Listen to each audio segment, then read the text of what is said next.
7 hours of a kid sitting in the classroom. And, you know, our country is so far behind other competing countries in education that we can't even compete. I mean, I'm proud. I went to school at ECI. I went to one of the top 10 business schools in this country. You go toe-to-toe with people with private school education. And people like Betty Lane Brinson, and Annie Jo Cowell, and Judy Boatwright for the reason. But on another note, accounts receivable. This is just an issue of accounts receivable, if you put it down to it. And right now, that's all I do, is try to collect accounts receivable. And this is just a whole different ballgame, but in essence, it's the same thing. If we're going to have to borrow money to meet payroll towards the end of our year, you can put all the tax increase you want on the taxpayers. That doesn't mean you're going to get it in the time frame you think you're going to get it. I don't know if anybody's ever talked to Sandra Wright's office about the late. I mean, you see it in the paper, everybody that can't pay, yeah, you can eventually take their house, sell their property, and get your money, but that don't get you the money you need it when you need it. So I don't know, maybe we need to talk to our tax office, try to send out some letter. You need to be, there's so many people in this county that don't understand this. And they're going to get hit with a tax bill out of nowhere around Christmas time. That they're not going to have money, and you think they're not. You need to come sit in my office for a day. People are hurt. People can't pay. People are getting their lights cut off and the water off every day. And they need to be set up on some sort of prorated plan and let them say, you are going to have, there needs to be an education. You're going to have this tax bill, which is an increase of this, do it this time. We will let you prorate that out and pay so many dollars a month between now and then to meet that. Because it will eventually come in, but let me tell you, if you're going to have to borrow money to meet payroll and wait on the tax money to come in January, you're going to be borrowing more money until February, March, and April. Because it's not going to be in that.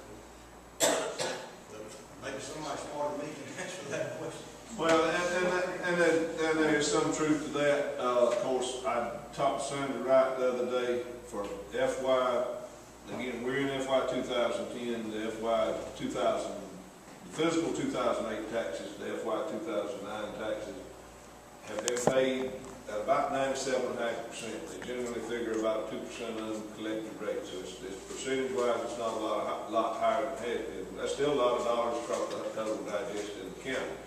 Again, part of the money is, and I don't know if Eddie can answer this.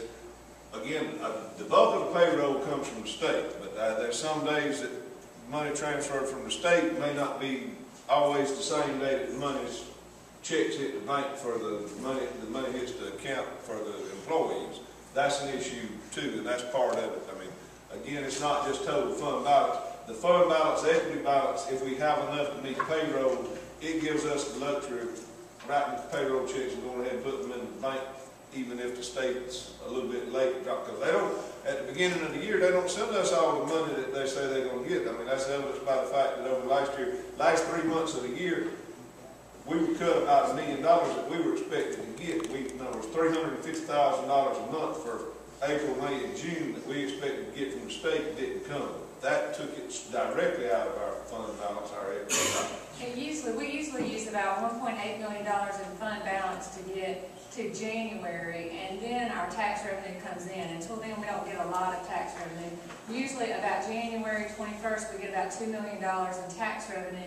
And it goes back to replenish those reserves so we can get through next year this same time. Because what happens is we're running July 1 and June, and tax bills, you know, even with the delinquent taxes, we still see about $2 million over the past 5 years, looking back over history, and about January. It takes us about $300,000 to $350,000 a month in local tax revenue to make ends meet, basically, without having to go into reserves or cash in a CD or do something like that. So, and we get between $75,000 and $100,000 a month in these lean months until January gets here, and then we're pretty much back in business as far as having enough. You don't see that then?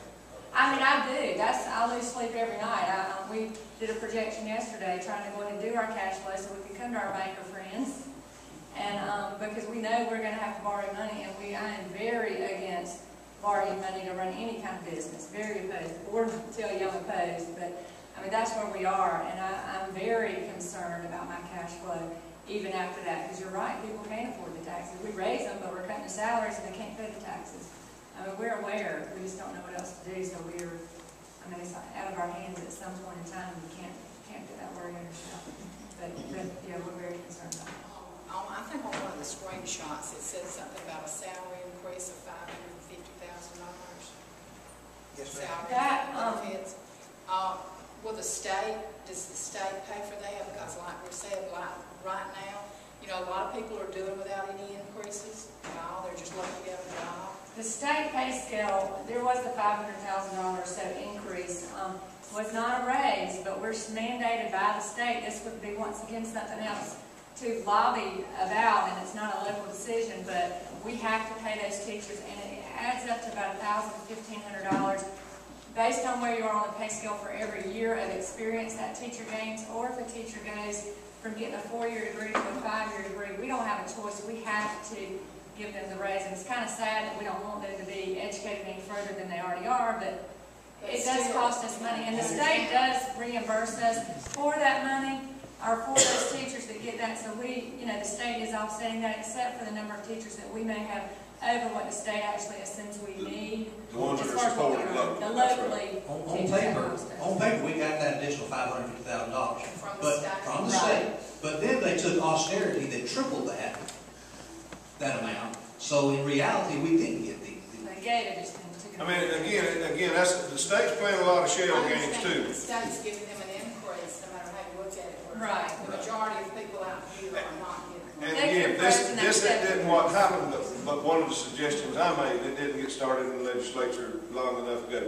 But step increase, not the increase if you went from a 4-year degree to a master's, or from a master's to a 6-year, but step increase going from a 5-year teacher to a 6-year teacher. If they had froze that for this year, they could have accomplished the same thing they did with furlough.